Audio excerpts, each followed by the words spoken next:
దహనం అంటే ఏంటి, దహనశీలి పదార్థాలు అంటే ఏంటి, వాటికి ఎగ్జాంపుల్ ఏంటి, అలాగే అగ్గిపుల్ల తల భాగంలో ఒకప్పుడు ఏముండేవి, ఇప్పుడు ఏముండేవి, గరుకు తలంలో ఏమున్నాయి, అలాగే జ్వలన ఉష్ణోగ్రత అంటే ఏంటి, శీఘ్ర దహనం అంటే ఏంటి, నూనె లేదా పెట్రోల్ వంటి పదార్థాలు మండేటప్పుడు నీరు ఆర్పడానికి ఎందుకు పనికిరాదు, మరి ఏం వాడాలి, శీఘ్ర దహనం అంటే ఏంటి, స్వతసిద్ధ దహనం అంటే ఏంటి, పేలుడు అంటే ఏంటి, అలాగే అత్యధిక వేడి భాగం, ఇలా ఒక కొవ్వొత్తి మండేటప్పుడు దాని యొక్క భాగాలు, మండేటప్పుడు అవసరం అయ్యేవి, అలాగే ఇంధనాలకు ఎగ్జాంపుల్, ఆదర్శ ఇంధనం అంటే ఏంటి, కెలోరిఫిక్ విలువ అంటే ఏంటి, ఇవన్నీ కూడా ఒక్కొక్క ఇంధనం అనేది దాని కెలోరిఫిక్ విలువలు, తర్వాత సల్ఫర్, నైట్రోజన్ ఆక్సైడ్లు వర్షపు నీటితో ఆమ్లాన్ని ఏర్పరచడం, ఆమ్ల వర్షం కోసం, తర్వాత ఎల్పిజి వీటి కోసం మనకు అలాగే కొన్ని ప్రాక్టీస్ బిట్స్ అనేవి ఇచ్చారు. సో ఆ ప్రాక్టీస్ బిట్స్ కూడా నేను ఇక్కడ రాస్తాను అనమాట, మీకు టెక్స్ట్ బుక్ లో ఉన్నవన్నీ కూడాను.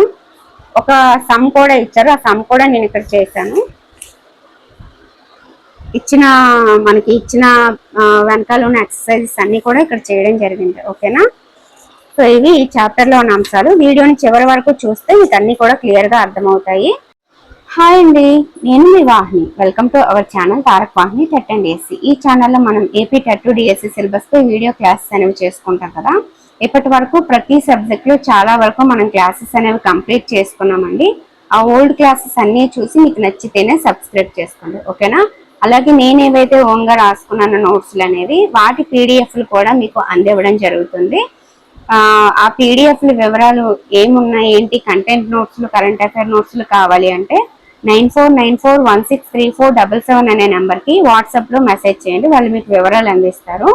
సో ఈరోజు ఏం చెప్పుకోబోతున్నామంటే, మనం సైన్స్కి సంబంధించి 6th సైన్స్ చెప్పుకున్నాము, 7th సైన్స్ సెమ్ 1 చెప్పుకున్నాం, 8th ఫిజిక్స్ సెమ్ 1 అయిపోయింది, 8th బయాలజీ సెమ్ 1 సెమ్ 2 రెండు చెప్పేసాము, 9th ఫిజిక్స్ కంటిన్యూషన్ అవుతుంది, కొన్ని చెప్పాము, అలాగే 9th బయాలజీ చెప్పేసాం అనమాట.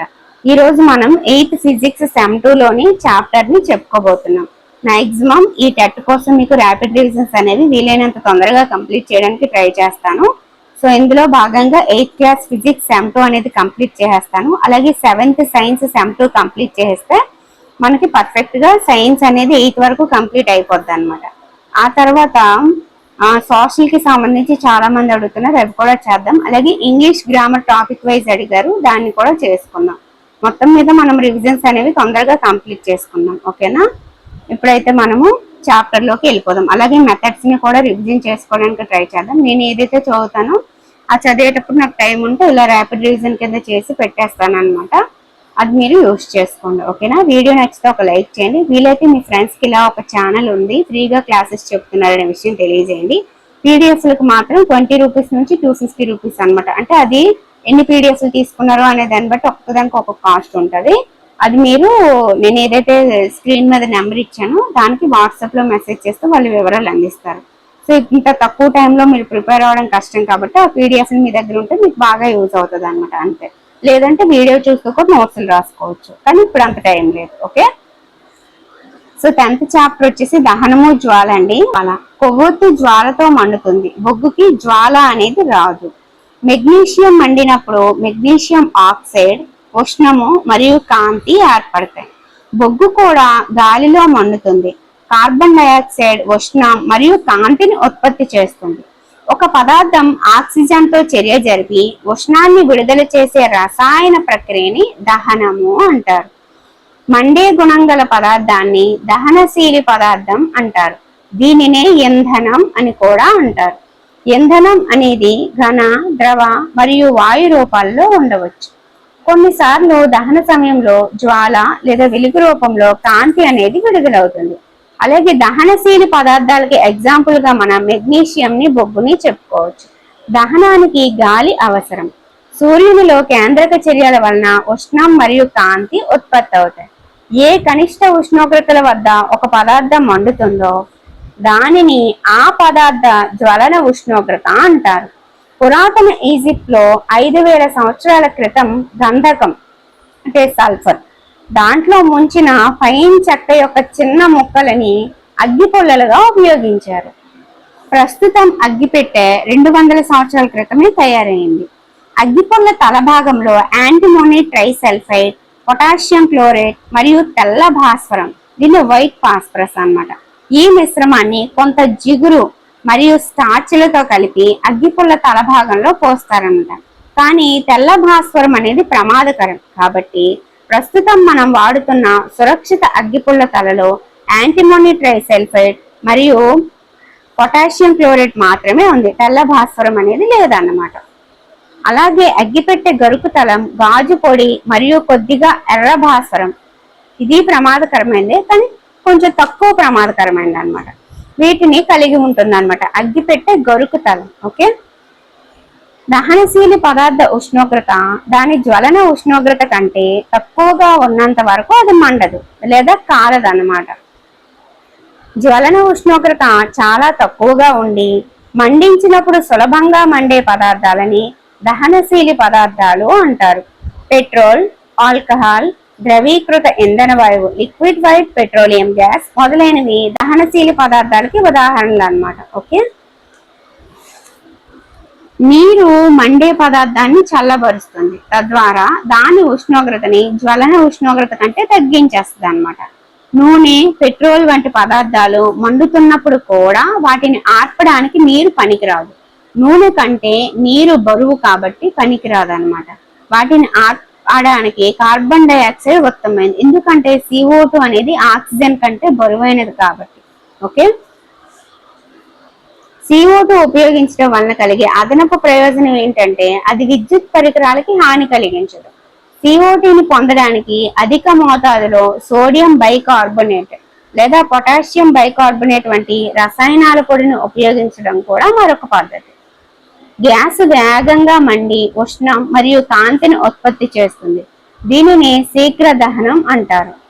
ఫాస్ఫరస్ వంటి పదార్థాలు గది ఉష్ణోగ్రత వద్ద గాలిలో మండుతాయి. ఒక పదార్థం ఏ ప్రత్యేకమైన కారణం లేకుండానే స్వతహాగా జ్వాలతో మండుటని స్వతసిద్ధ దహనం అంటారు. బాణాసంచా టపాసులను కాల్చినప్పుడు అకస్మాత్తుగా చర్య జరిగి ఉష్ణం, కాంతి మరియు ధ్వని విడుదలవుతాయి.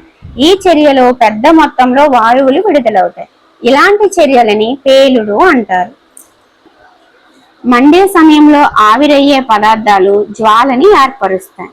ఎగ్జాంపుల్ కిరోసిన్ మరియు కరిగిన మైనం ఒత్తి ద్వారా పైకి వెళ్ళి మండే సమయంలో ఆవిరైపోయే జ్వాలని ఏర్పరుస్తుంది. ఇక్కడ మీరు చూడొచ్చు, ఇది అత్యధిక వేడి భాగం, ఇది మధ్యమ వేడి భాగం, ఇది అల్ప వేడి భాగం, ఇది కొవ్వొత్తి యొక్క మైనం. ఇక్కడ అసంపూర్ణంగా దహనం చెందే మధ్య ప్రాంతం అన్నమాట. ఇది సంపూర్ణంగా దహనం చెందే బాహ్య ప్రాంతం నీలం రంగులో ఉంటుంది. ఇది అసంపూర్ణంగా దహనం చెందే మధ్య ప్రాంతం అనేది పసుపు రంగులో ఉంటుంది. మీరు కొవ్వొత్తి మండేటప్పుడు దీన్ని గమనించవచ్చు. దహనం చెందని మైనం ఏదైతే ఉందో అది కిందకు ఉంటుంది. ఆవిర్లు గల లోపలి ప్రాంతం నలుపు రంగులో ఉంటుంది అన్నమాట. దహనం చెందని మైనపు ఆవిర్లు గల లోపల ప్రాంతం నలుపు రంగులో కిందకు ఉంటుంది. సో నలుపు, పసుపు, చుట్టూ కూడా మనకి బ్లూ కలర్ లో కనిపిస్తుంది. ఓకే, ఇంధనాలకి మనము కలప, బొగ్గు, కిరోసిన్, పెట్రోల్ మొదలైన వాటికి ఎగ్జాంపుల్ గా తీసుకోవచ్చు. మరి ఆదర్శ ఇంధనం అంటే, ఆదర్శ ఇంధనం అనేది సులభంగా లభిస్తుంది, చౌకైనది, మధ్యస్థ వేగంతో మండుతుంది, అధిక మొత్తంలో ఉష్ణాన్ని ఉత్పత్తి చేస్తుంది. ఇది ఎటువంటి మలిన పదార్థాలని విడుదల చేయదు. కెలోరిఫిక్ విలువ: 1 kg ఇంధనం పూర్తిగా దహనం చెందడం వలన ఉత్పత్తి అయ్యే ఉష్ణ రాశిని ఆ ఇంధనం యొక్క కెలోరిఫిక్ విలువ అంటాం. ఇంధనం యొక్క కెలోరిఫిక్ విలువని కిలోజౌల్ లేదా కిలోగ్రామ్ అని సూచిస్తాం అన్నమాట. ఇప్పుడు మనము ఆ కెలోరిఫిక్ విలువలు ఒక్కొక్క ఇంధనంకి ఏ విధంగా ఉంటాయో పట్టిక రూపంలో తెలుసుకుందాం. వివిధ ఇంధనాల కెలోరిఫిక్ విలువలు: ఇంధనం కిలోజౌల్ లేదా కిలోగ్రాముల రూపంలో అన్నమాట. అంటే ఇక్కడ 6000 కిలోగ్రాములు అని అర్థం అన్నమాట. ఓకే, ఆవు పేడతో చేసిన పిడక 6000 నుంచి 8000, చెక్క 17000 నుంచి 22000. అంటే కిలోరిఫిక్ విలువ అంటే నేను ఏం చెప్పాను, 1 kg ఇంధనం అంటే ఇది 1 kg ఇంధనం అనేది పూర్తిగా దహనం కావడానికి ఇంత అవసరం అన్నమాట. ఓకే, ఆవు పేడతో చేసిన పిడక 6000 నుంచి 8000, చెక్క 17000 నుంచి 22000, బొగ్గు 25000 నుంచి 33000, పెట్రోల్ 45000, కిరోసిన్ 45000, డీజిల్ 45000, మీథేన్ 50000, సంపీడ్య సహజ వాయువు కంప్రెస్డ్ న్యాచురల్ గ్యాస్ CNG 50,000, ద్రవీకృత ఇంధన వాయువు liquefied petroleum gas 55,000, biogas 35 to 40, hydrogen 1,50,000 అన్నమాట.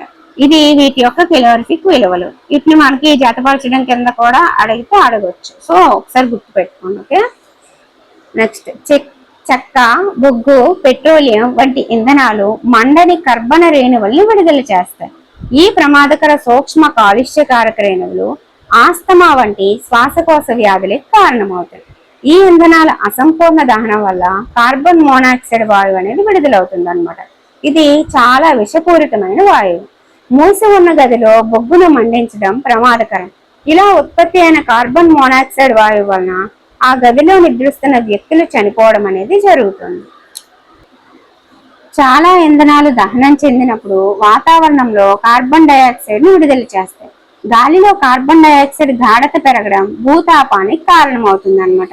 భూతాపం అనేది భూ వాతావరణ ఉష్ణోగ్రతను పెంచుతుంది. దీని ఫలితంగా ధ్రువ ప్రాంతంలోని హిమనీనదాలు కరిగిపోతాయి. లోతట్టు ప్రాంతాలు శాశ్వతంగా నీటిలో మునిగిపోవచ్చు. బొగ్గు మరియు డీజిల్లను మండించడం వల్ల సల్ఫర్ డైఆక్సైడ్ వాయువు అనేది విడుదలవుతుంది. ఇది అధికంగా క్షయం కలిగించే మరియు ఊపిరి సలపనీయని వాయువు అన్నమాట. పెట్రోల్ ఇంజిన్లు నైట్రోజన్ వాయువు యొక్క ఆక్సైడ్లను విడుదల చేస్తాయి. సల్ఫర్ మరియు నైట్రోజన్ ఆక్సైడ్లు వర్షపు నీటిలో కరిగి ఆమ్లాలను ఏర్పరుస్తాయి. అలాంటి వర్షాన్ని ఆమ్ల వర్షం అంటారు. ఇది పంటలు, భవనాలు మరియు నేలకు చాలా హానికరం. సంపీడ్య సహజ వాయువు హానికరమైన ఉత్పన్నాలను చాలా తక్కువ మోతాదులో ఉత్పత్తి చేయడం వలన వాహనాలలో ఇంధనంగా డీజిల్ మరియు పెట్రోల్ స్థానంలో దీన్ని వాడుతున్నారు. సిఎన్జి అనేది ఒక స్వచ్ఛ ఇంధనం. కలప మరియు బొగ్గును కాల్చడం వలన గాలిలో డాష్ విడుదలవుతుంది అంటే CO2. అసంపూర్ణ దహనం అయితే కార్బన్ మోనాక్సైడ్ కదా, పూర్తిగా కాల్చడం వలన అయితే CO2 విడుదలవుతుంది. ఓకే, గృహాలలో ఉపయోగించే ద్రవ ఇంధనం LPG. ఇంధనాన్ని మండించుటకు దానిని ముందుగా ఏ ఉష్ణోగ్రతకు వేడి చేయాలంటే జ్వలన ఉష్ణోగ్రతకు. చమురు వల్ల ఏర్పడిన మంటలని దేని ద్వారా నియంత్రించలేము అంటే నీరు ద్వారా. చమురు అంటే నూనె కదా, సో దాని ద్వారా ఏర్పడిన మంటల్ని నీరు ద్వారా నియంత్రించలేము. LPG liquefied petroleum gas. బొగ్గుని కాల్చడం వలన సల్ఫర్ డైఆక్సైడ్ మరియు నైట్రోజన్ ఆక్సైడ్లు విడుదలవుతాయి. ఇక్కడ మనకి కలప, బొగ్గు అని చెప్పి అన్నారు కదా, వీటితో పాటు ఇది కూడా విడుదలవుతాయి అన్నమాట. స్వర్ణకారుడు బంగారం మరియు వెండిని కరిగించడానికి జ్వాల యొక్క ఏ ప్రాంతాన్ని ఉపయోగిస్తారంటే బయట భాగం. ఎందుకంటే అది అత్యంత వేడి ప్రాంతం అన్నమాట. ఒక ప్రయోగంలో 4.5 kgs ఇంధనం పూర్తిగా మండినప్పుడు ఉత్పత్తి అయిన ఉష్ణాన్ని 1,80,000 కిలోజౌల్గా కొలిచారు. అయితే ఇంధనం యొక్క కిలోరిఫిక్ విలువ ఎంత అన్నారు. కిలోరిఫిక్ విలువ అంటే కిలోజౌల్ పర్ కిలోగ్రామ్ కదా. ఇప్పుడు మనకి 4.5 kgల ఇంధనం, మనకి కిలోరిఫిక్ విలువ అంటే 1 kg ఇంధనం మండడానికి అవసరమయ్యేది. కానీ ఇక్కడ 4.5 kgలకి 1,80,000 కిలోజౌల్ అంటే 1 kgకి ఎంత అవుతుంది అనేది క్వశ్చన్ అనమాట. సో మనకి ఇక్కడ 1,80,000 by 4.5 చేస్తే మనకు ఆన్సర్ అనేది వస్తుంది. అంటే 1 kg ఇంధనం యొక్క కిలోరిఫిక్ విలువ 40,000 కిలోజౌల్స్ పర్ కిలోగ్రామ్ అనమాట. ఓకే, అబీద కొవ్వొత్తి మంటలోని పసుపు భాగంలో ఒత్తి దగ్గర బేకర్ ఉంచింది. రమేష్ బేకర్ ని మంటకి వెలుపల భాగంలో ఉంచాడు. ఎవరి నీరు త్వరగా వేడెక్కుతుంది అంటే రమేష్ ది త్వరగా వేడెక్కుతుంది అన్నమాట. ఓకే, తుప్పు పట్టే ప్రక్రియని దహనం అని పిలవచ్చా అంటే పిలవకూడదు. ఎందుకంటే దహనం అంటే ఆక్సిజన్ తో చర్య జరిపి వేడి కాంతి ఇస్తుంది. తుప్పు అంటే ఆక్సిజన్ అండ్ తేమ సమక్షంలో జరిగే ఒక వేడిని విడుదల చేసే ప్రక్రియ. ఇక్కడ కాంతి రాదు. వేడి కూడా దహనంతో పోలిస్తే చాలా తక్కువ అన్నమాట. కాబట్టి తుప్పు పట్టే ప్రక్రియని దహనం అని పిలవలేము. సో ఇదండి మనకి దహనము జ్వాల అనే చాప్టర్ కంప్లీట్ అయిపోయింది. నెక్స్ట్ నక్షత్రాలు సౌర కుటుంబం అనే చాప్టర్ అనేది, ఇది చూడడానికి చాలా చిన్నగా ఉంటది కానీ కొంచెం పెద్దదే అన్నమాట. దీంట్లోంచి ఆల్రెడీ నాకు ఒక బిట్ కూడా వచ్చింది మొన్న డిఎస్సిలో అన్నమాట. ఈ బిట్ అనుకుంటా వచ్చింది. సో దీన్ని మనం చాలా నీట్గా నెక్స్ట్ వీడియోలో తెలుసుకుందాం. ఆ తర్వాత కాంతి అనే చాప్టర్ అనేది మనకి టెక్స్ట్ బుక్ లో అయితే చాలా తక్కువ ఇచ్చాడు, కానీ నేను మా ఫ్రెండ్ నోట్స్ చూసి కాంతి గురించి మొత్తం డీటెయిల్డ్ గా, అంటే కాంతి అనేది ఇంకా దాంట్లోంచి బిట్ వస్తే తప్పు చేయడానికి అవకాశం లేదు, అలాగే దాంట్లో సమ్స్ వచ్చినా తప్పు చేయడానికి అవకాశం లేదు, అలా క్లియర్ గా రాశాను. అది కూడా మీకు ఎక్స్ప్లెయిన్ చేస్తాను. ఇది ఆల్రెడీ పీడిఎఫ్ తీసుకున్న వాళ్ళందరికీ కూడా ఆ విషయం అర్థమవుతుంది. తీసుకున్న వాళ్ళందరూ బాగా యూజ్ చేసుకుంటున్నారు, చాలా బాగుందని కూడా చెప్తున్నారు. Thank you so much. ఇంకా ఎవరైనా తీసుకోకపోతే 9494163477 అనే నెంబర్కి వాట్సాప్ లో మెసేజ్ చేయండి. ఓకేనా? Thank you.